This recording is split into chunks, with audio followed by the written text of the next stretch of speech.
Kanina nga sa speech, ang sabi ng Pangulo tungkol sa globalisasyon ay baka kailangan na nating isipin kung napapakinabangan ba yan ng mga maliliit na bansa tulad ng Pilipinas. Must ensure globalization does not lead to wealth generation, but equitably wealth distribution as well. Yeah. Tinanong ulit ang Pangulo kung bakit tila may agam-agam siya sa globalization. Sabi ng Pangulo, tila ang nakikinabang lamang dito ay ang mga malalaking bansa. Inahalimbawa niya ang Pilipinas kung saan napipilit na magtrabaho raw ang maraming Pilipino sa ibang bansa na may malalaki at malalakas na ekonomiya.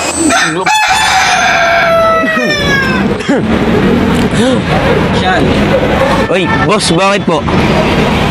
alam mo na siguro ang balita. Pasensya na, ngunit kailangan namin magtanggal ng tao. Pinalitan na ng mga makina ang mga linya sa trabaho. Sir, ba't wag naman po sanang ganun, sir? May pamilya pa po akong binubuhay, sir. Pasensya na, ngunit kami din ay nalulungkot. Sige po, sir, naintindihan ko po. At salamat na rin po sa pagtanggap sa trabaho. Pasensya na ulit. Sige po.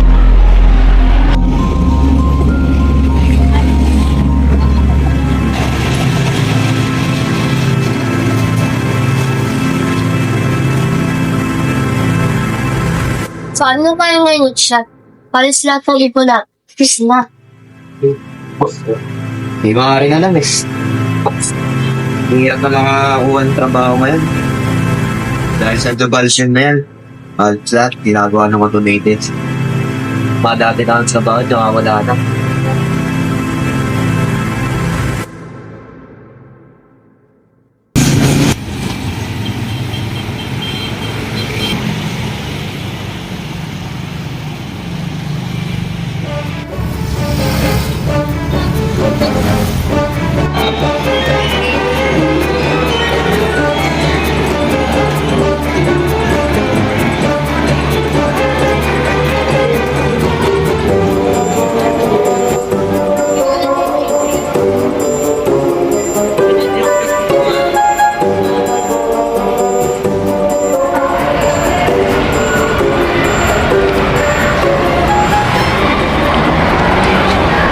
Uy!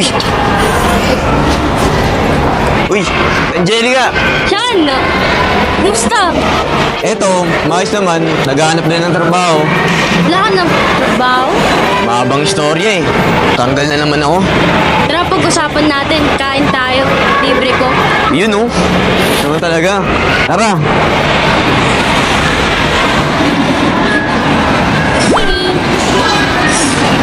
Alam mo, napagdaanan ko na rin yan noon.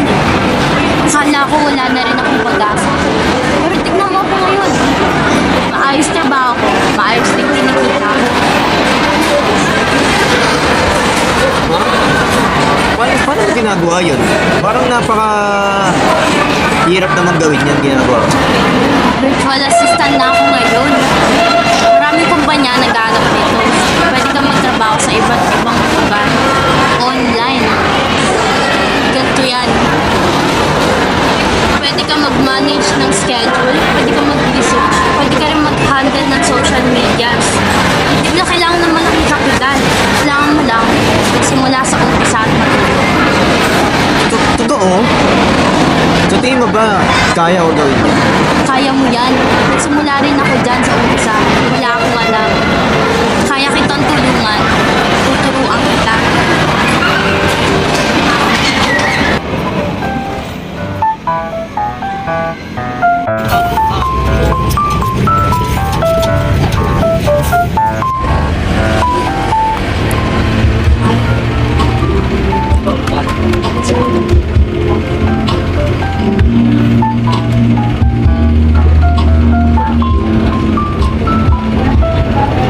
Yan. Pagkatapos mo mag-edit, take mo na agad. Kasan mo na sa client mo. Ah, okay. Ganun lang pala. Thank you sa advice. Enter. Yan. Boss.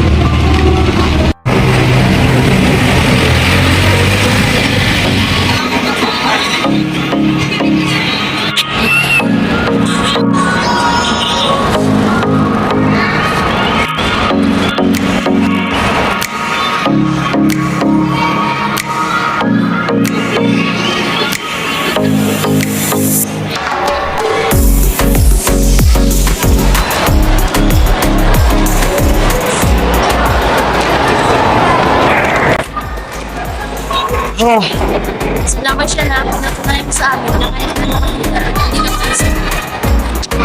Wala yun kasi para sa atin naman to eh. Hindi talaga ako mag-give up. Kasi, alam mo naman, ang buhay ngayon, medyo mahirap na. Kaya kailangan talaga, tiyaga talaga ang ano natin. Kaya ano, ayos na yun kasi medyo angat lang tayo sa buhay. Hindi tayo nahihirapan. Yan na lang natin. Sulitin na lang natin to.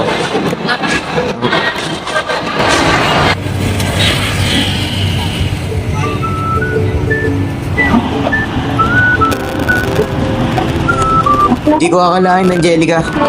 Akala ko mawawala na sa akin lahat. Pero ngayon, dahil sa team mo, parang nagsimula na din bugo. Sabi ko naman sa'yo, kaya mo yan eh. Basta sipagan mo lang at galingan. Mag-adjust ka rin. Gagawa mo lahat yan. Salamat. Salamat ulit.